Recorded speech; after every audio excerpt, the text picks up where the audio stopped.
I've been skating for probably a couple days now. I'm comfortable on the board and everything's good, and I'm trying to ollie. I watched your how to ollie video on your Skating Made Simple. Your videos are what got me back into skating because I had a skateboard when I was younger, probably like 9 or 10, and I'm 15 now, so it's been a while since I've had one. We had to get rid of it in a garage sale. I recently got another board again, and I've gotten back into skating. I'm trying to learn how to ollie. It's not working out, so if you could have any tips or tricks or whatever, it'd be great. So I'm Nick, I'm 15, and I'm from southern Georgia area, so if you could give me some tips on what I'm doing wrong or how to help me, that'd be great. So here's some footage of me trying the trick.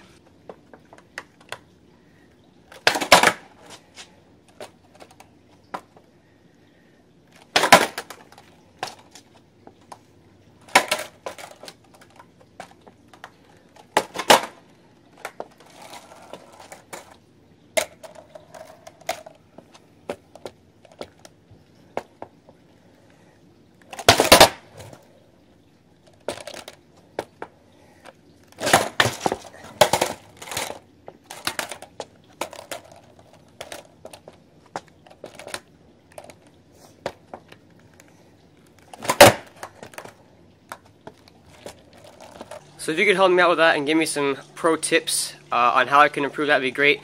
Thank you so much for all your videos and everything you do. Great influence, got me back into skating as well. So thanks for that, and hope this video gets watched and you can send me some tips. Alright, so let's check out this slow motion real fast. So, boom, your tail touches the ground and you start to slide. Let's check out this closer view. So yeah, your foot starts the pop and then your foot also starts to slide, but it doesn't really like finish the slide. It just kind of like thinks about it, but then like, no, it's not gonna finish. So I think you gotta start thinking about it back to the very beginning. You gotta think about this trick in steps. So the first step is that you have to get a great pop. And just like what Aaron is doing, I want you to practice this right here, and I just want you to practice popping your board down on the ground over and over and over until you got it down every single try. Then I want you to practice this slide that Aaron is doing over and over and over again until you can't not do it. And then you put the two together. So what I noticed in your slow motion is that you start the pop, but then you don't really finish it. And then you start the slide, but then your foot doesn't really slide the entire way. So when you do your ollie, you need to pop as hard as you can, and then your foot is going to slide up to the very, very tip of the nose, and you got to make sure you're making that sliding contact with your foot, because if you're not sliding your foot up the board, you're not going to get any lift off the ground. And then third, you have to bend your knees. If you notice that when you try to pop your tail, and then your foot kind of just stays there, you'll notice that you don't get any lift off the ground. So you see what Aaron does when he pops his board. The very, very second he pops, he's simultaneously bending his back leg so the board will follow it up. I don't know what kind of physics and how it works, but that's just how it works for some reason. So you just got to make sure you pop really hard, and as soon as you pop, you got to slide and bend your knees at the same time, and somehow the world will take place and the board will do an ollie. So let me show you Doug in slow motion real fast. So boom, as soon as he starts popping, his foot slides and his back foot starts bending. And then as he's getting higher and higher, he's bending his knees more and more and more. And that somehow the board just flies up there. And then you just start extending your knees again when you're ready to land. And boom, you roll away through ollie. So I think you just have to take it back a few steps and really get down each practice step well before you start going for the entire thing. And I definitely think you've got this, so keep practicing and good luck. Alright. Hi, Cairo. My name's Jordan. I need some help on my backside 180s, and I'll show you what I can do, and then you can tell me how I can fix my backside 180s and get them to work.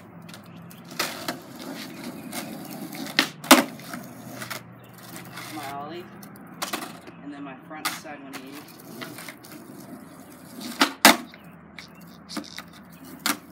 And then I'm not very consistent with them, but I can sort of do shove-its. And then here's my attempts at the backside 180.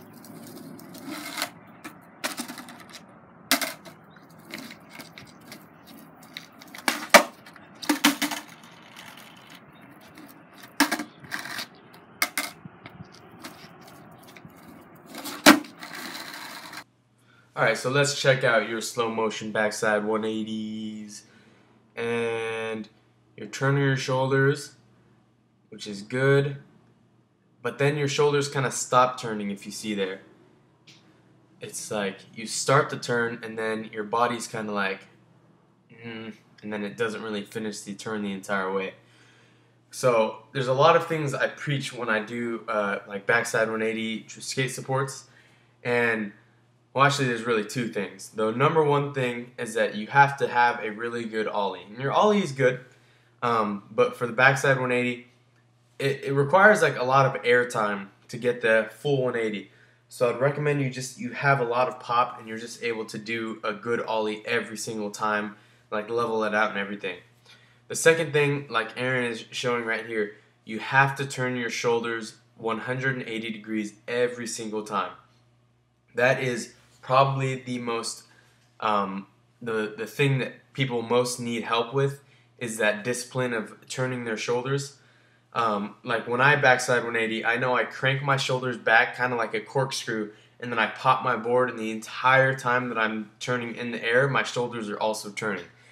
It's just the way the trick works. Is your shoulders turning is the kind of like the way that makes your board turn. It's like, it sounds weird, but if your shoulders are turning, your body's kind of just going to want to turn with it, and then your board in turn is going to turn with your legs and your body too. So just look at a few of these examples of Aaron. You see how much he turns his shoulder every single time he's doing it, and it's the entire time. So you have to bend down like you're doing a regular ollie, but as you're bending down, you want to kind of crank your shoulders, and then you want to give it a good pop, and that entire time you're in the air, you're going to be turning your shoulders that backside way, and somehow the board is just going to like turn that way. You'll find it's really interesting. When I was first skating, I actually had this problem where I would turn my shoulders. I don't know why, but it was just like a comfort thing. Is I turned my shoulders when I was trying to ollie, and it would turn all of my tricks like 90 degrees to the right. And it was really frustrating trying to like discipline myself to keep my shoulders straight. But then when I was learning backside 180s and I was already so like used to turning my shoulders like that on accident, doing it on purpose was like super easy. So a lot of people just really have to get used to that turning of your shoulders. It's going to feel weird, and especially with the backside 180, it is an interesting and kind of scary trick when you're learning it, because it really is a trick that you're doing completely blind. When you're turning in air like that, you can't really see where you're going, and it's going to be a little scary at first, but I guarantee if you just pop really hard, get a good solid pop, and you turn your shoulders the entire time, and just commit to it, you got this trick, I guarantee it. So, yeah, I can't really think of anything else you could really work on. Maybe if you want to learn frontside 180s too, before your backside 180, it could give you like a little bit of an easier step, because it's not as scary, and it'll also teach you that discipline of turning your shoulders before you go for the scarier, harder version.